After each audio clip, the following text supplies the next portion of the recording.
Salut, salut, j'espère que tu vas bien, au meilleur de ta forme, au top du top. Moi, à vrai dire, bof bof, je me remets d'une grosse crève, en fait. Je sais pas, je suis allée au resto la dernière fois, il y en a une, elle a éternué, mais super fort, je suis sûre que j'ai chopé ces microbes.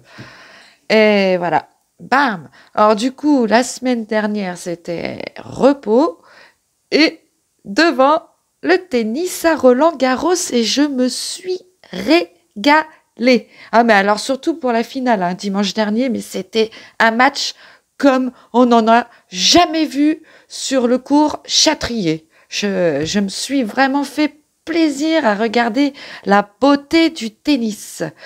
Voilà. Et puis bah finalement après bah j'ai enchaîné sur le match de foot. Le soir il y avait Espagne-Portugal et je suis restée sur le cul. J'avais pronostiqué en fait l'Espagne. Bon bah c'est le Portugal qui a gagné. Voilà pour les nouvelles de mon côté. Sinon, bah, me revoici là pour ce deuxième épisode de cette série de la géographie sacrée. Et j'espère qu'il te plaira. Et c'est parti, mon kiki. On croyait la Terre plate, puis on l'a crue ronde. Mais la vraie question n'a jamais été sa forme. La vraie question, c'est est-elle vivante? Sous nos pieds, sous le béton, sous les couches d'oubli, des lignes invisibles sillonnent le monde, des veines d'énergie, des flux vibrants qui relient des montagnes, des forêts, des temples oubliés. Certains les appellent les lines, d'autres parlent de méridiens terrestres, de réseaux telluriques, de dragons endormis. Mais peu importe le nom, car ceux qui les ressentent savent. Ils savent qu'il existe des lieux où la Terre parle plus fort, des points d'entrée, des spirales de lumière, des seuils, là où l'énergie monte, là où l'énergie descend aussi, des vortex, des portails. Et si ce réseau n'était pas qu'une légende? Et si chaque site sacré, chaque pierre dressée, chaque temple oublié avait été posé là pour activer un chant que l'on n'entend qu'avec le cœur. Bienvenue dans l'épisode 2, les lignes telluriques et les portails énergétiques. Un voyage au cœur du vivant, de la vibration, de la mémoire, de la Terre.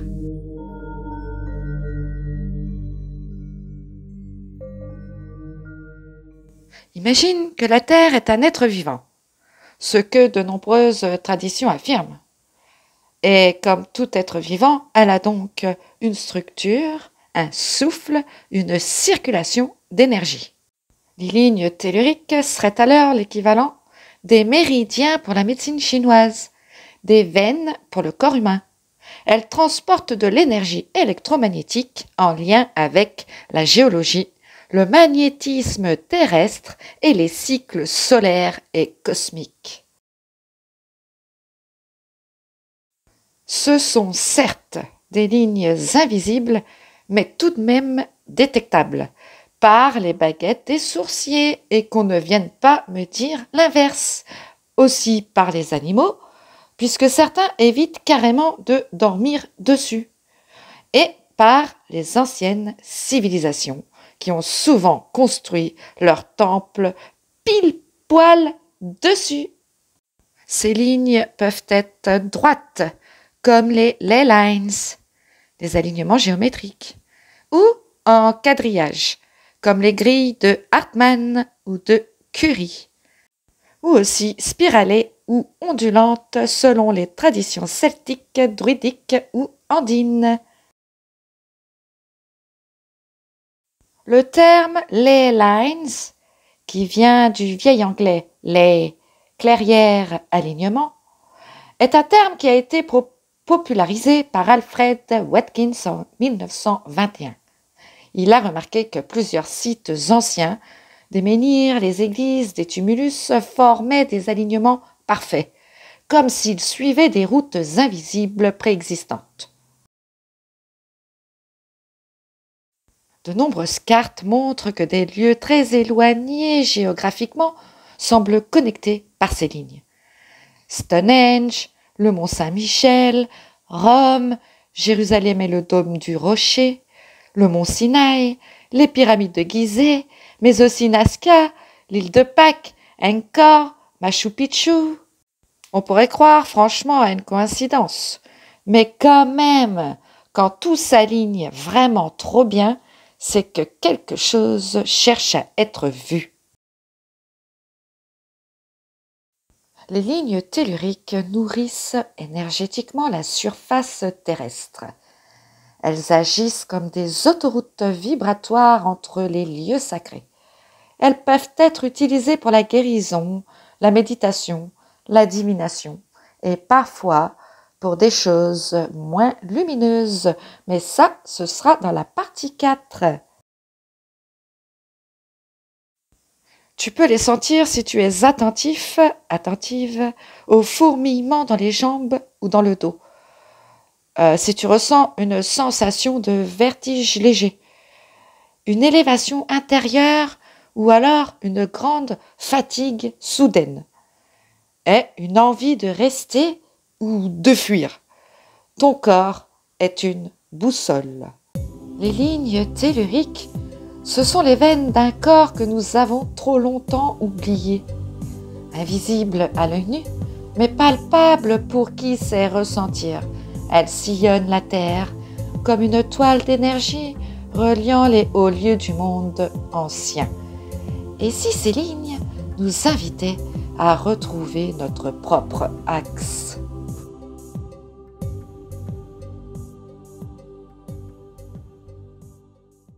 Imagine une toile vivante, un maillage vibratoire.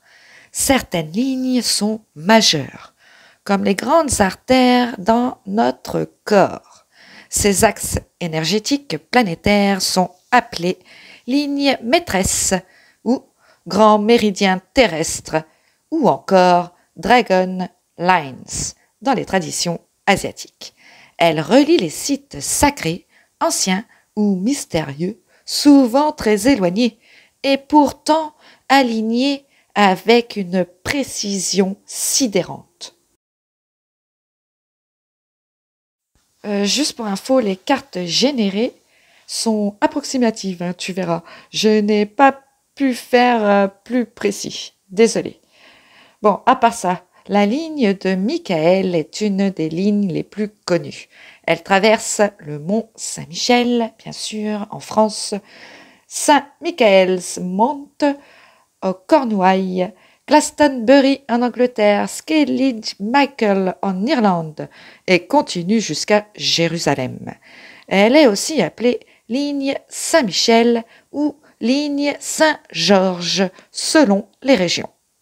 Sur cette ligne, on trouve des sites nommés Michel ou Georges, donc placés sur des hauteurs, des collines ou des promontoires rocheux. Une ligne dédiée à l'énergie du combat contre le dragon, symbole d'éveil ou de domptage de la force tellurique. Et pour le plaisir, voici Michael qui terrasse le serpent. Cette ligne du serpent relie le lac Titicaca, Cusco, Nazca, l'île de Pâques, puis traverse l'océan pour rejoindre l'Australie, Uluru et Bali, et monte vers le mont Kailash et le Tibet. On l'associe au chakra planétaire. C'est une ligne féminine, ondulante, reliée à la Kundalini terrestre. Les géomanciens et chercheurs comme Baker and Huygens, tu regarderas qui c'est de ton côté, ont modélisé une grille globale avec 62 points principaux appelés nœuds, reliés par des triangles, pentagones et hexagones, formant une géométrie sacrée à l'échelle planétaire. Et nous pouvons évoquer le modèle du grand icosaèdre énergétique avec Gizeh, Mohenjo-Daro, Iltepac, détroit du Yucatan, le pôle Nord et d'autres. Ça donne l'impression que des temples géants ont été posés selon un plan harmonique global. Voyons quelques exemples troublants d'alignement. Gizeh, Petra, Persépolis, Mohenjo-Daro, Angkor Wat, Nazca, Iltepac, une ligne presque droite, appelée la ligne d'Orion. L'alignement Chartres-Paris-Amiens, entre autres, qui font partie des lignes des cathédrales. Et l'axe d'un réseau antique grec-égyptien, Delphes, Athènes, Alexandrie, Siwa. Tout ça n'est pas juste géographique, c'est vibratoire. On voit bien que ces lignes révèlent une connaissance ancienne des forces telluriques. Il y a une volonté de connecter les humains à la terre et au ciel, avec des zones de puissance, d'élévation ou de transformation. On ne construisait pas un site sacré au hasard pour faire joli, c'était un branchement énergétique. Et certains sites ont été bâtis là où se croisent plusieurs lignes, créant de puissants nœuds vibratoires. À travers le monde, des lignes invisibles tissent un réseau millénaire. De Nazca à Uluru, du mont Saint-Michel à Jérusalem, chaque lieu sacré est une borne sur une autoroute énergétique. Et si la Terre elle-même portait une mémoire géométrique, un plan oublié pour réactiver notre lien au vivant?